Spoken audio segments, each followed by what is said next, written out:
Mwana saka ngarano anobanaye yakati mshandi chaka mkandiwana kana mshindi chaka na nenyese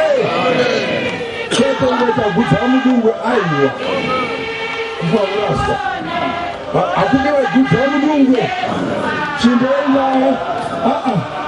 chobera tuona Jesu ari mumoyo mutendere nhasi kuchagara mauri yati kuchaka Jesu mumoyo